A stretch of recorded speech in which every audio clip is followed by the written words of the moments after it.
Hey, welcome everybody. Thanks for joining us today. This is Kevin Gillespie over at the Lakeway Lending Team, part of the mortgage firm. And we use these recordings to help educate consumers and help give real estate agents some knowledge to give them a lift so they can increase their production without breaking a sweat. And so today we've got a real special guest on a very important topic that almost everybody is interested in. And this will be very informative. Today we've got Mr. Ed Garrett Jr. And Ed is not only an attorney and has his law firm, which specializes in credit and credit improvement. He has the company of Credit Improvers Incorporated. And I've worked with different credit improvement companies. And I'll tell you what, I don't know about you folks if you've used them. Some are okay, some are fair. I've used Ed, and the guy's amazing. He, I think, is truly the best of the best. He is knowledgeable. He knows credit law, and you're going to get a lot out of this episode. So, Ed, thanks for taking time. I know you're busy, and I appreciate you taking time to help some folks. Well, Kevin, thank you very much. I appreciate the opportunity to speak with you. Well, first, let's start at the very basics. What is credit and credit reporting? And as a consumer, why should I care about that? Very good question. Credit reporting is really sort of the foundation of the entire credit process. I mean, as we're all aware, many times we have to purchase items that we cannot immediately afford to pay for. And it is then necessary that we have a lender who provides those funds to us, together with our promise to repay that amount over a period of time. So credit reporting is an industry that grew out of that credit process, wherein they can create a credit report which shows the history of your credit usage over a period of time.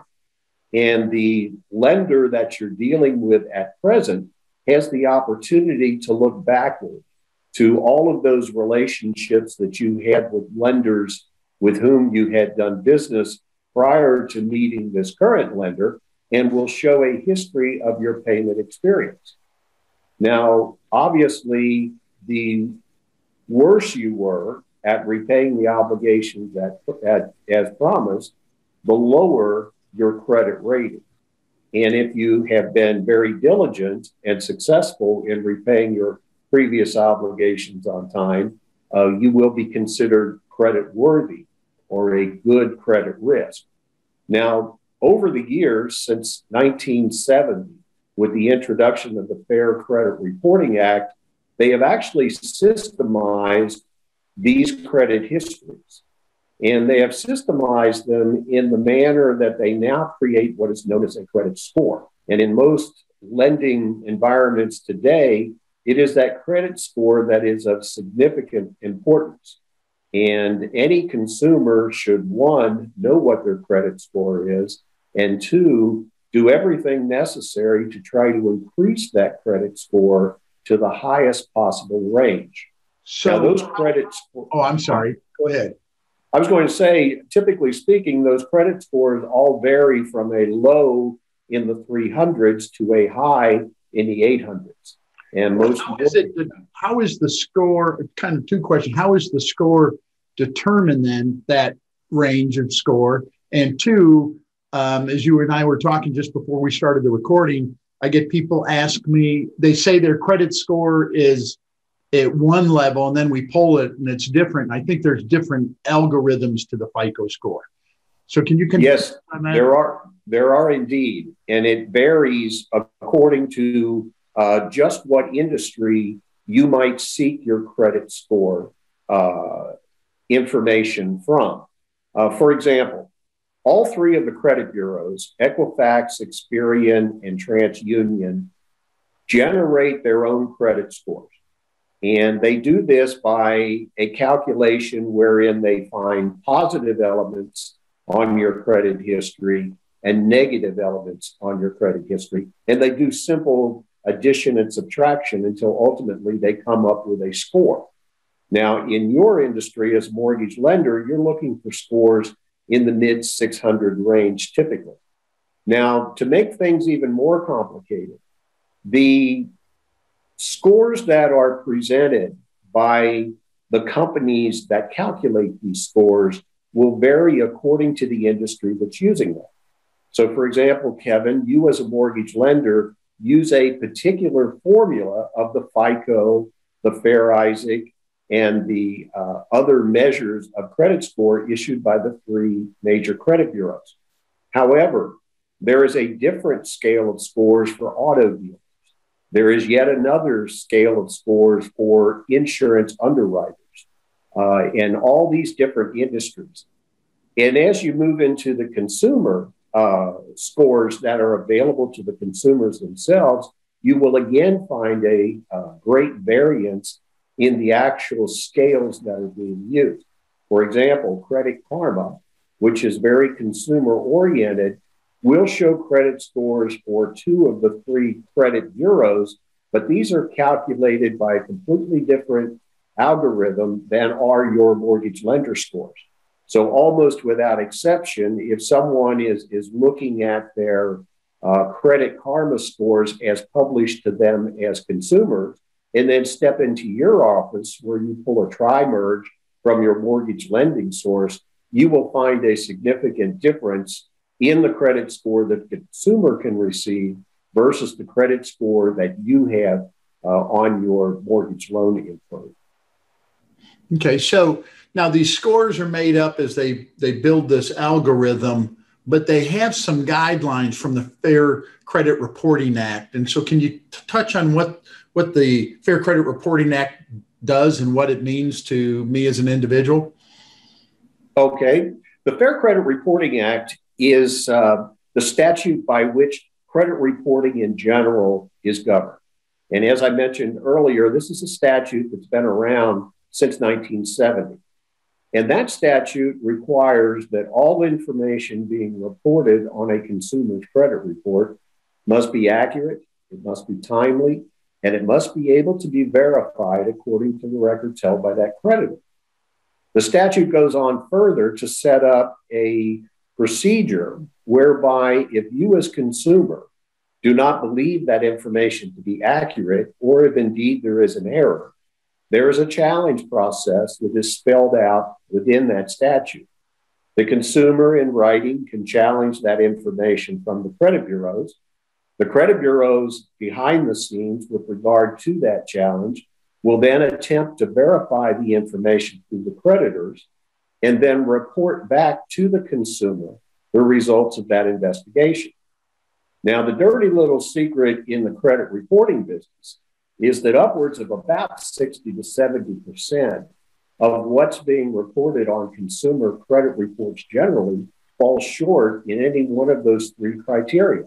Wow. Age, accuracy, or the ability to validate the information.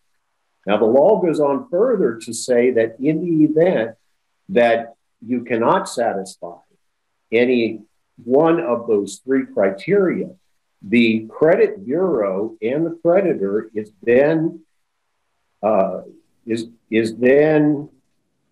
purposely charged with the responsibility of deleting that reference in its entirety. And that's what I do as an attorney, is enforce that law, make those challenges available to the consumer, and very effectively increase credit ratings and credit scores. So how can I find out as a consumer where I stand with my credit report, and then, is it accurate or not? What do you suggest?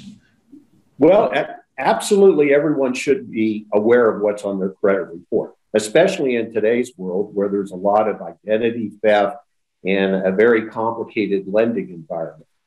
The free sources that are available to consumers that I would recommend would be first, www.annualcreditreport.com. Now, that is a federally sponsored site, and it is established by the three major credit bureaus, Equifax, Experian, and TransUnion. And it permits one credit bureau report from each of the three credit bureaus each year. And the credit report itself is very detailed, very comprehensive, and it's basically straight from the horse's mouth. It is the actual content of the credit bureau files held by those three and the only three credit reporting agencies. So I always recommend that individuals go ahead and pull up their credit reports from that annualcreditreport.com site and become very familiar with what's on there. And if indeed there's information that is not accurate, then take advantage of the Fair Credit Report Act to challenge that information and improve the credit rating. Now, there is a credit score that is available through annualcreditreport.com. However, that is available only at a fee. I believe the minimal fee on that is about $12, but it might well be worth it just for an individual to find out exactly what their score is. But absent the score, the credit reports themselves are free and are certainly worth each consumer pulling up on their own behalf to become familiar and make sure things are as they should be. So you suggest that once a year or twice, how often should they go try to check that and just kind of keep up with things? You know, I typically recommend to my clients that they pick a day out of the year that means something to them, such as their birthday. And go ahead and pull one of the three on your birthday. And then at two other intervals through the course of the year, pull up the second source and then finally the third source. And that way you have, because the reporting is very similar from one report to another, but that will give you the maximum spread throughout the course of the year to make sure that nothing's going on the credit report that you do not wish to appear.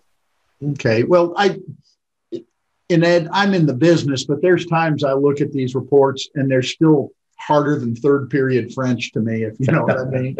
And so, and that's why I love working with you. But so there is people like yourselves out there help.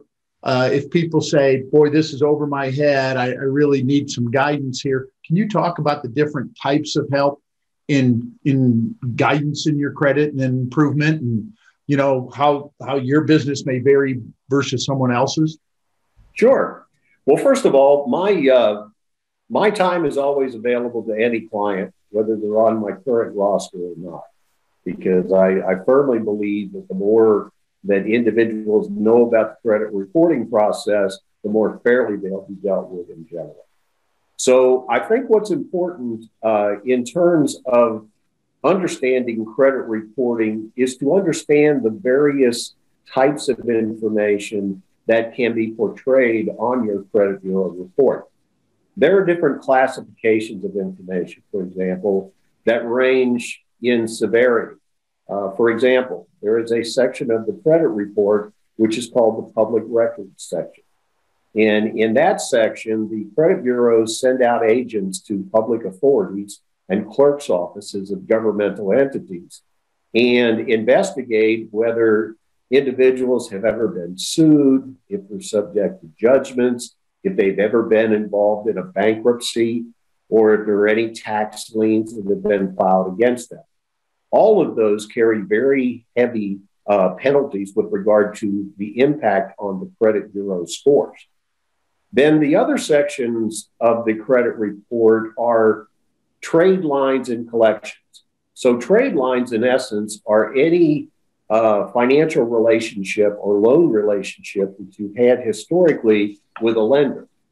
And these go to show the status of those accounts over the history of those accounts. They will display whether or not there's ever been any slow pays on the account, whether the account was ever charged off, or whether the account was transferred to another servicer or perhaps transferred to collections. And collections are the third general category that's shown on credit bureau reports. And these are instances where a debt was owed and remained unpaid and then was sold or assigned to a third-party company that is now responsible for collecting that item. And so it is possible, for example, that one problem account could trigger all three of those categories. For example, if you were to default on your mortgage loan account, you would see a trade line with ABC mortgage lender that shows problem payment history. Then you could see where that was charged off and assigned to a collector. And the collector perhaps was unsuccessful in collecting on that mortgage loan and ultimately either filed a bankruptcy, which would then show on the public records item. And in defense of that bankruptcy, foreclosure action, and in defense of that foreclosure action, you as the consumer might have filed a bankruptcy to prevent or delay that foreclosure. So there are different categories and they all carry weight on credit score, but it can get very complex as an obligation rolls through those different classifications. So let's say I've had medical problems or I was laid off, there's different reasons, stuff happens in life, right? Unfortunately, and folks have issues, very good people, right? They're well-intentioned, they're trying to do the right thing, but something happened one way or the other. So how difficult is it when I have those problems to get my credit improved and get it repaired? And can you talk about medical collections versus other types or anything that, this is easier than others? I don't know that I'm asking it well, Ed, but I hope that makes sense. Well, you're asking the question I hear about every day, Kevin. And first of all, I've been in this business long enough to not make moral or ethical determinations as predicated upon people's credit history. As you have just described, and as we all know, under a worldwide pandemic, there are things unforeseen that present themselves that can really take a toll on your credit and your financial life. I think that's good for the continuation of my business, but in most other respects, it's a bad thing for mankind. Yeah. Now, with regard to collections, this is really where the finer points of the statute can be used to the advantage of the consumer. Now, as you recall, I explained that the Fair Credit Reporting Act places a burden of proof on the shoulders of the credit reporter to be able to validate age, accuracy, and documentation with regard to whatever they're showing on the credit report. Now, you mentioned medical collections, and in the world of insurance coverage, many, many times, even with good insurance coverage, there could be a copay situation where the consumer doesn't even receive a billing while the primary insurer continues to drag their feet. And lo and behold, instead of Dr. Jones attempting to collect, he sells it over to ABC Collection Agency. And all of a sudden, the poor consumer has a collection account for $35 on a $35,000 medical item. Undermines his credit score, presents a real problem. Now, the Fair Credit Reporting Act is not the only statute that comes into play. You might be familiar with a statute which is the HIPAA statute, and that is a federal body of law that ensures that every American citizen has privacy with regard to their medical records. So, in the instance where a third-party collection agency has a medical collection, I know without a doubt that if they're acting in a lawful manner, they cannot produce the documentation with regard to that underlying debt. So when I become involved in these cases, I play one statute against the other. I tap on the shoulder of the creditor, which is this third-party collection agency, and tell them to enforce their obligation under the Fair Credit Reporting Act to produce documentation, all the while knowing that they are also subject to the HIPAA prohibition of them even having access to the files that I'm asking for. And when I fire off one of my heavy-duty letters from my law office and enforce one statute over the other, typically speaking, that creditor is going to delete that reference and not proceed any further. Those are home runs. Medical collections in general are the highest category of success that we have in our program. What about other types, whether it be maybe late payments towards things or let's say I had a car repossessed? Are there other areas that you think are real troublesome and other ones that are easier to help get improvement on? Yeah, actually, Kevin, looking back at that statute, which has been around now for more than 50 years, that statute came into place and determined that burden of proof on the credit reporting industry at a time when there was only a fraction of the volume of credit activity that currently exists. I mean, you're younger than I am, but back in 1970, it was rare to have a credit card. Everyone had a fixed rate mortgage. For the most part, women were never borrowers. And so it was a very small volume of credit activity for which they were responsible, and because of which they were granted under the statute this heavy burden of proof for the information they were reporting. Now, fast forward another 50 years, and you can just imagine the exponential growth of the credit industry and the volume of information that they now are responsible for validating. It is far beyond the capability of the industry to manage that amount of information. And to complicate things further, their source of information as credit bureaus is all of these reporting creditors who transmit their payment data to the credit bureaus on a periodic basis. For example, a credit card.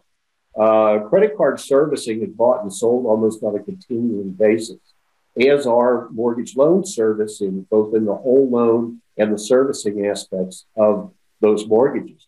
So not only are they responsible now as a current creditor for validating information going back through preceding creditors, their internal computer systems do not link up, they change, they update. So in general, the older an item gets, the less likely it is that the credit bureau and the creditor that currently holds that account is going to be able to validate that debt.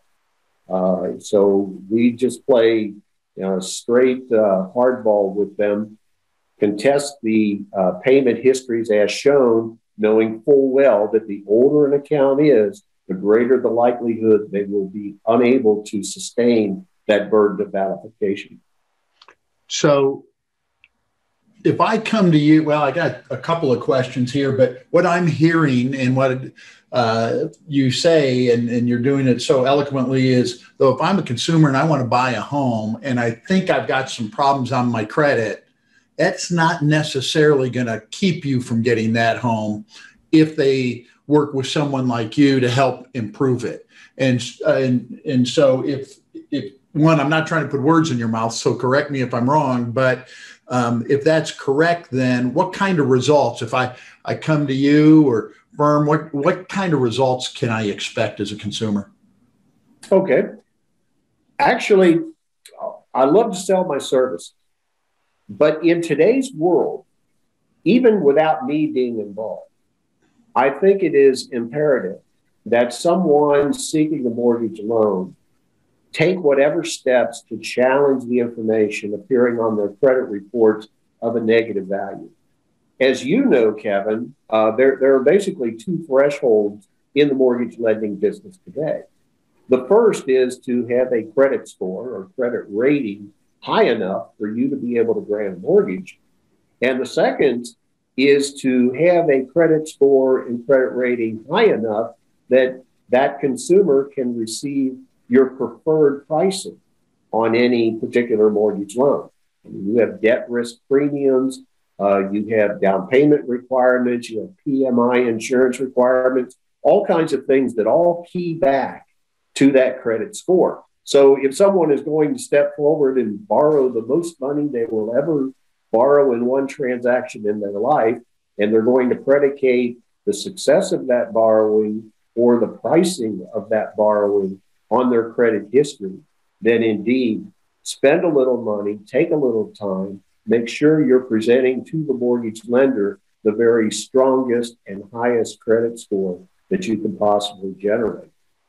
Well, I would even add on that and piggyback, it also affects often some of their insurance premiums that they're getting and their credit card rates that they're paying. Is that correct? Absolutely. The again, the risk analysis that is involved in credit rating is being used by other industries. You as a lender, obviously, are interested in credit score and credit risk, but there are other industries that deem your credit history as a reflection of your responsibility. So indeed, a car insurance or casualty company will underwrite with one of the elements in their pricing structure being their credit rating itself.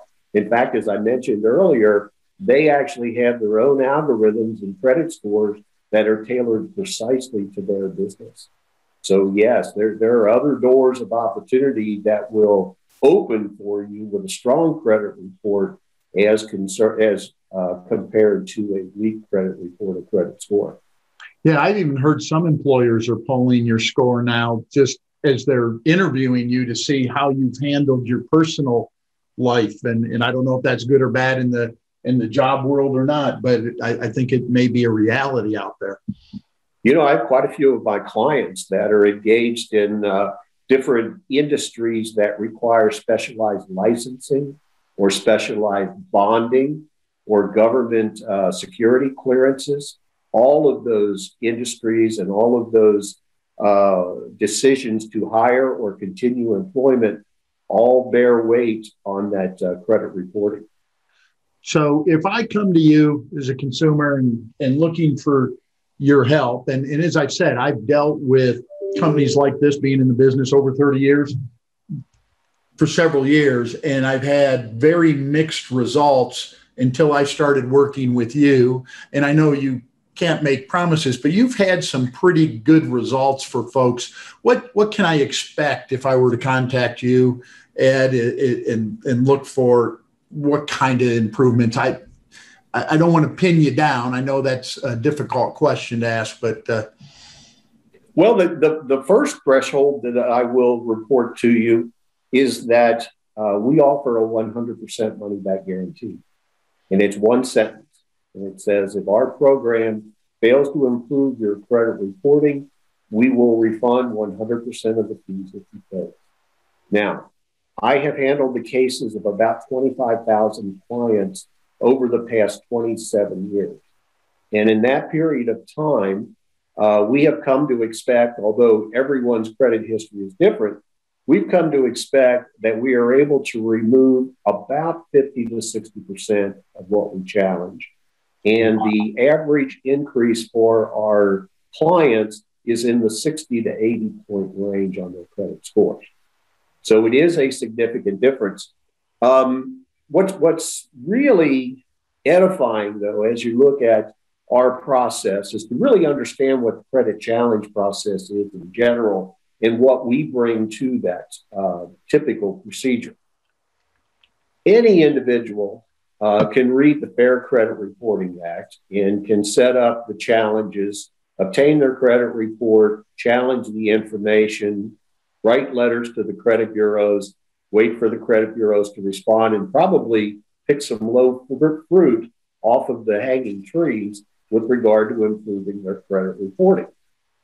However, millions of these letters are sent by consumers every week to the three major credit bureaus. And they do get a little bit of attention, but not the attention that they deserve, because the credit reporting industry understands that that consumer has no idea what their rights are or what the next move should be. And in fact, they many times prepare a challenge letter that contains a lot of surplusage that does nothing more than either make an admission they should not make or muddy down the express processing of the request. It's important to understand in the credit challenge process under the Fair Credit Reporting Act that the burden of proof is on the shoulders of the credit reporting industry. So consumers should not be writing letters saying, I was slow on my car loan because the bank failed to take the payment on time, or my wife was sick and I had to be in the hospital and couldn't make the deposit to the checking account for 2 weeks. None of that matters. The important thing is whether or not that particular auto lender is able to show records and produce evidence that the payment was made late. Now, in most instances, if that late payment is a year or more aged, then that lender will probably not be able to submit that documentation. Now, that's the process of credit challenging under the Fair Credit Reporting Act, and that's what a consumer can do for themselves. Now, where we add a new dimension to this is in our program, the client is actually contracting for me to provide legal services in conjunction with these challenges. So, under the scenario where the challenge is made, we'll write a much better letter for the consumer than what they could ever do on their own. And we will take full advantage of that burden of proof that I've been talking about, which makes the verification process very difficult for the reporting creditor. Then when the credit bureaus report back, the important feature of our program is whatever creditor claims to have verified information is next going to be receiving letters contesting that process and citing chapter and verse of the sanctions under the Fair Credit Reporting Act on a letter under my letterhead from my law office with my signature as a licensed attorney. That raises the price of poker, and that really sorts out some of the false representations that they validated the debt, because they will not play games with a licensed attorney, whereas they might play games with a consumer. That's the impact of our program. And that's huge. And folks, for those of you listening, again, I've been doing this for years and have worked with different credit improvement companies, or the so-called claiming to be credit improvement companies. And my experience has been they just, like the consumer, throw some letters out there, but they don't know the law. Ed does. And on top of that, because the repositories are so heavily regulated, being sued and having those on their records for them, their auditors or regulators, really puts them at risk. And so I've seen Ed has helped me with executives, with teachers, with veterans, with all sorts of folks, all sorts of life. And the ability and improvement that he's been able to make and the impact on their reports has been dramatically better because he is an attorney and their approach. The other thing that I hadn't heard you say is with Ed is Ed's first consultation is free. And I think his fee is very reasonable. I'll let him get into that when you talk to him, if you decide to visit with him. But I go to any one of these guys you want, but I'm telling you, someone like Ed, who has the law practice that specializes in it, I've seen such a greater impact. It's just so impressive. And I think you'd be wowed by the results. Is that fair to say? I mean, just because you're an attorney, they really do not like that. The way they're regulated really affects. Just bring it down to your most basic terms. Anyone who might be watching this podcast, if they receive 2 pieces of mail in the mailbox today, and one is from a law firm and the other is from somebody they don't recognize and don't really care about, they're going to read very carefully the one that came from the lawyer. We can be your best friend or your worst enemy, and they're on the defending side with credit bureaus. That's great. Well, Ed, you do such a great job, and I appreciate you spending time with us here today. There's really some great insight you gave us. How do people reach out to you if they want to talk to you about their personal situation? Oh, I'd greatly like to just pass on my 800 number, which is 1-800-267-9902. And our website, which has a very nice presentation of our program, can be found at www.creditimprovers.com. Now, a couple of things worth mentioning here. First of all, my company, Credit Improvers, is licensed and bonded by the Department of Commerce. We've been handling this since 1994 and have helped many people over the course of those years. We have an A-plus business. We have an A-plus rating with the Better Business Bureau, which is absolutely unheard of in the marketplace. And finally, we're a small enough company, even though we do a lot of volume, that I, as attorney, am involved in each and every of my clients' files. So you're not dealing with an entity where you're going to get downstaffed to some assistant. When you call that 800 number, you're going to be speaking with me. And incidentally, we are very consumer oriented. We understand that hardworking people work days, evenings, weekends, what have you. So after hours, and we get a lot of business from across the country. I happen to be on the Eastern time zone, but I have all calls forwarded to my cell phone from my office. So anyone that calls that 800 number 24/7 is going to wind up ringing through to my personal cell phone, and I'll be happy to speak with anyone. That's great. And guys, we're also, he read that off, but we'll be posting that along here on the podcast and on our website, so you can get the information or always reach out to us. Ed, again, you have been nothing but a prince of a guy since I've started working with you. I've watched you help dozens of folks, and I really appreciate you taking time to spend with us here today. Ladies and gentlemen, I hope you'll reach out and talk to Ed, use his services. He is by far the best. And again, I'm Kevin Gillespie, the Lakeway Lending Team, part of the mortgage firm. And if you're looking for a mortgage, we'd be humbled and honored if you'll consider using us. So feel free to reach out to us as well. So Ed, I should have asked any closing comments before I did all that, but Kevin, I just want to thank you for this opportunity, and I want you to understand that I've dealt with people in your office, and it's nothing other than a first-class operation. Great. I appreciate the opportunity to do business with you. Great. All righty, folks. Well, thanks for tuning in, and we'll talk at you here in about a week or so again. Thanks. Thanks, Ed. All right. Thank you, Kevin.